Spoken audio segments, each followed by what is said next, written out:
Yo les gars, on se retrouve pour la première vidéo technique de la chaîne, c'est un grand jour. Pour ceux qui me découvrent, moi c'est Baki, je suis joueur de poker professionnel depuis 4 ans. Et cette année j'ai décidé de lancer un challenge où je commence avec 1000 € et l'objectif c'est d'atteindre 100 000 €, tout ça en cash game live. Et donc je voyage à travers le monde, je fais mes sessions et je poste tout sur YouTube. Donc si tu n'as pas encore vu, je t'invite à aller checker ça. Alors pourquoi j'ai choisi le thème du préflop? Parce que j'ai fait un sondage sur Insta et sur YouTube et je me suis rendu compte que la plupart de la communauté n'étaient pas des joueurs professionnels, mais plus des joueurs légèrement gagnants en phase de transition pour devenir plus gagnants, et aussi des joueurs simplement passionnés qui cherchent juste à créer une petite source de revenus supplémentaires en améliorant leurs gains. Et c'est pour ça qu'afin d'apporter à un maximum de personnes, j'ai décidé de faire des vidéos plus simplifiées, avec des concepts très importants qui permettent d'avoir un bon jeu gagnant, un bon jeu solide, sans aller dans des choses trop complexes. J'ai pas envie de vous perdre, j'ai envie de faire des petites vidéos qui apportent un maximum de valeur, qui vous font comprendre un maximum de choses, mais le plus important, qui vous font gagner un maximum d'argent.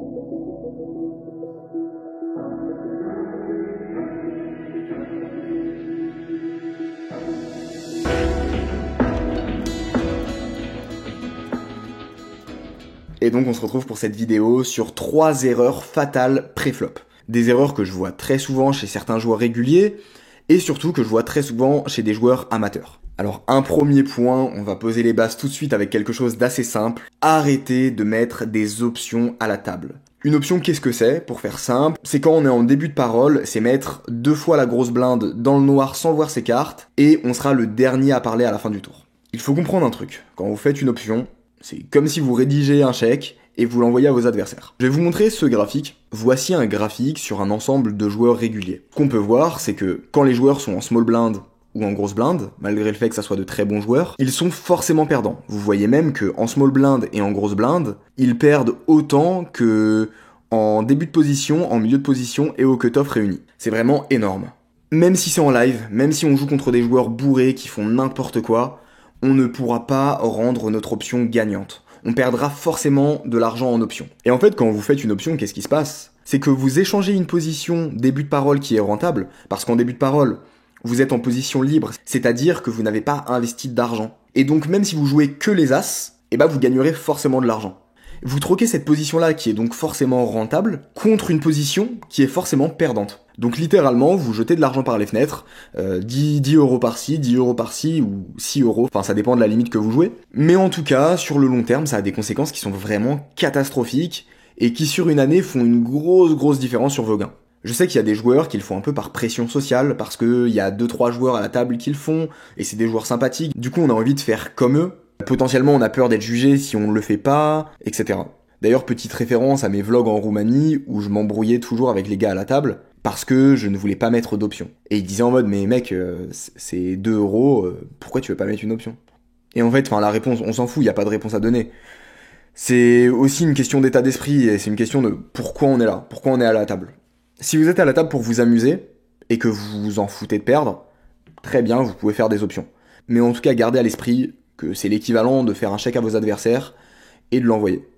Voilà pour ce point qui est assez simple mais qui est très important. En tout cas, si vous êtes un joueur régulier et que vous aspirez à devenir joueur pro ou alors que vous aspirez à générer des gains, arrêtez tout de suite.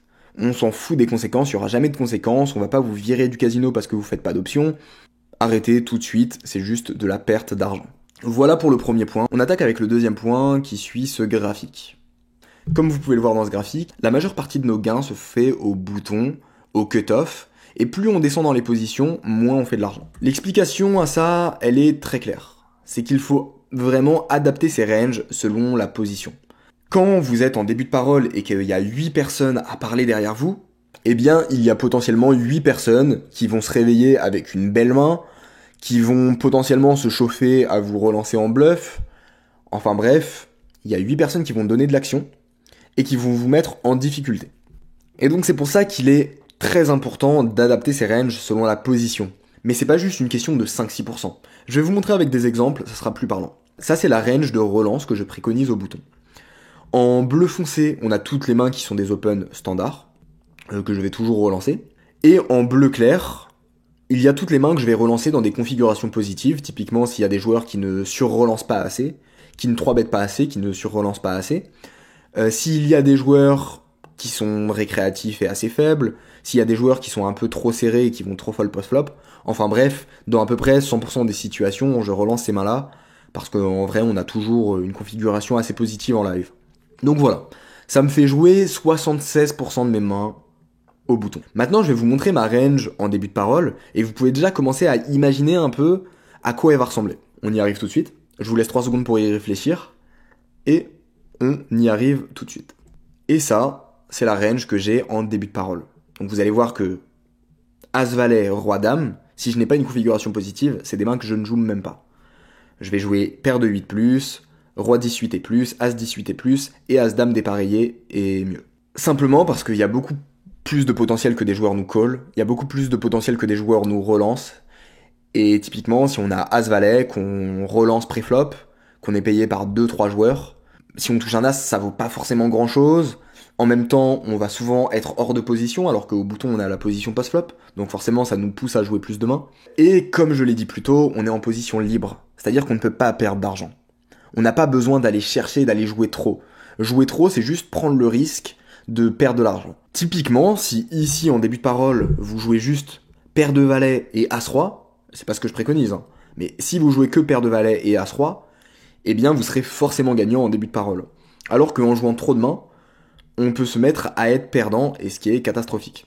Aussi, une chose importante, c'est que ici, comme je l'ai dit, il y a énormément de configurations positives, alors que là, c'est beaucoup moins le cas. Admettons que je sois une table avec que des dégénérés, que des tarés. Et bah si au bouton, j'ai Dame 2 et qu'en small blind et grosse blind c'est des tarés, je vais relancer, parce que je vais voir un flop souvent en heads up, ou alors on sera 3 au maximum, et donc je pourrais quand même manœuvrer, je pourrais quand même bluffer, je pourrais prendre de la value assez facilement.